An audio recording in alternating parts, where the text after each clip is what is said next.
Hey everybody, Christopher here with Bangert. We're going to talk about getting prepared for your year-end upgrade. We're going to break today's information down into 4 categories. We're going to talk about system requirements, the preparation needed, and then separately for Sage 300 CRE and Sage 100 Contractor, we'll talk about the upgrade process and any key events that might affect timing. So, system requirements for Sage 300 CRE and Sage 100 Contractor. On the server side, Windows Server 2012 R2 is only supported by Sage 300 CRE. Sage 100 Contractor will allow you to install the most recent version on Windows Server 2012 R2. However, you won't be able to open the software. This means if you do install the software on Windows Server 2012 R2, you'll need to uninstall and install the downgraded version. This can be a bit of a headache, so be sure you're paying attention if you're going to perform that upgrade yourself for Sage 100 Contractor. Both Sage 300 CRE and Sage 100 Contractor support Windows Server 2016, Windows Server 2019, and Windows Server 2022. The Windows Server 2022 support is new this year, so if you've been waiting for that, now you've got it. As far as workstations, Windows 10 and Windows 11 are supported in their 64-bit versions. However, the home versions of Windows are not supported. You'll also want to confirm the compatibility of any integrated softwares or products that you're using, things like Sage Estimating, Sage Paperless, HH2, My Assistant, Procore, etc. You'll want to reach out to those vendors if it's not something that Bangert supports directly to ensure that they are ready for that update. And finally, you're going to want to make sure that you have enough extra storage to cover the current accounting data size as well as your global settings size. So just make sure you have a drive available to make a backup. Basically, it does perform best if that's local as opposed to on your network or in the cloud. However, in a pinch, network or cloud storage will suffice to ensure that we can get that backup. Let's talk about preparing the environment. So first, you're going to want to make sure that all of your server and workstations have all applicable Windows updates installed prior to the upgrade. If you're engaging with us, that means prior to your appointment. If you're doing it yourself, that means before you upgrade on that particular system. You're also going to want to make sure you notify all of your accounting users that they are going to be unable to use Sage accounting software for the entirety of the upgrade process. That includes file upgrades. So just because their workstation has the client's software installed for the new version does not necessarily mean that they're going to be able to get in and use Sage accounting. You will also need to provide Windows administrative access for all of the workstations and the server. That means you're going to have access to install software from the Windows desktop for that system, not just be able to access the file shares. Remote access to the Windows desktop is acceptable, but not just a file share.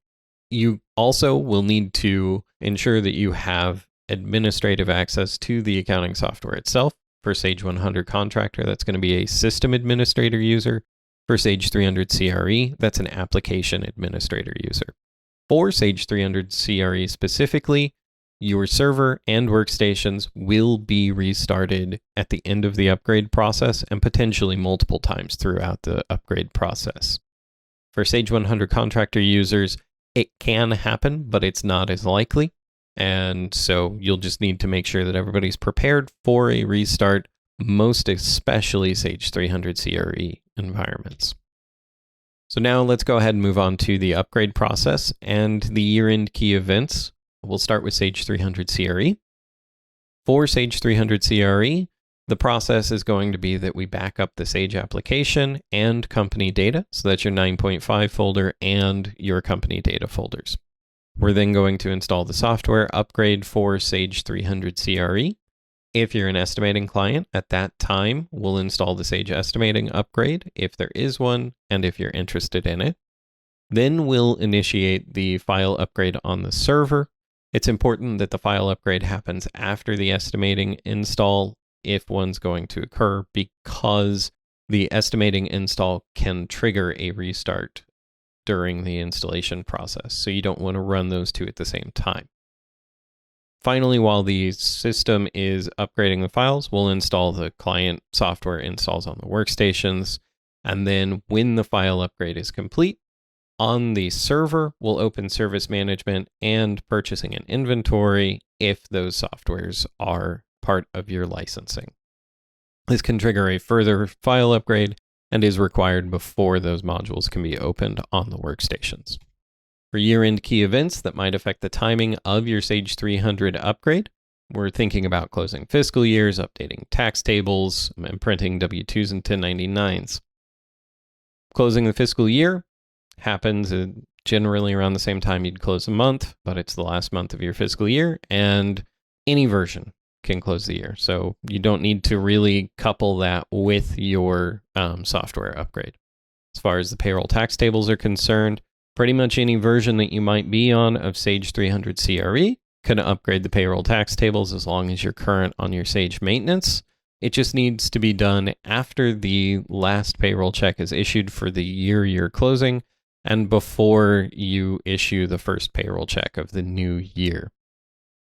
We know for sure versions 18 and newer have successfully upgraded their taxes, but we expect that even older versions would be able to as well. We just have not confirmed that. As far as printing W-2s and 1099s, this one has the same timing as updating your payroll tax tables. Needs to happen after the last payroll check of the year you're closing and before January 31st of the new year. Now, this one, as far as which version, only the year-end version of Sage 300 CRE is going to be guaranteed to support generating W-2s and 1099s. Any version prior to that has the potential to successfully generate them and will not let you generate them if it's not supported. However, it's only going to be guaranteed to be supported on the year-end version, so we strongly encourage you to be on the year-end version if you need to print W-2s and 1099s out of Sage 300 CRE. Moving on to Sage 100 Contractor, the process for the upgrade, and the year-end key events for that. So, process is a little bit more simple than Sage 300 CRE. Basically, we're going to back up the active company data. This is just going to run a check to make sure that there's not any issues backing that data up. Keeps the kind of runs an integrity check on that data before we start with any software upgrades. Then we'll install the server-side software upgrades for Sage 100 Contractor, as well as any other Sage softwares that might be applicable in the environment. Once the software upgrades have been completed on the server, we'll run the database upgrade. As the databases are being upgraded for the companies on your Sage 100 Contractor menu, you'll see that they get backed up. So that's why we're only backing up the active companies in the beginning. Any archive companies can be dealt with as they need to.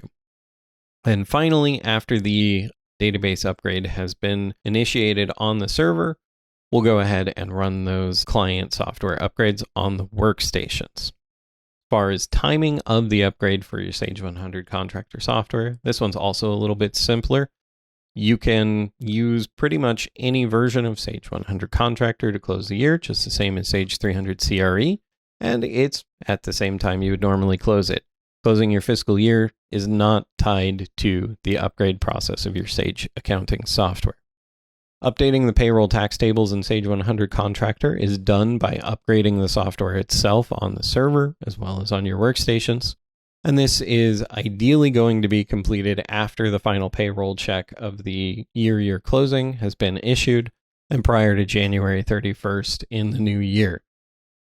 Now, that being said, you can technically run that upgrade earlier than the final payroll check of the closing year. However, best practice is going to be to wait until the end to ensure that there's no issues with effective dates and things like that. Printing your W-2s, 1099s, same thing as the payroll tax tables. You want to do that after you've printed the last check of the year and prior to January 31st.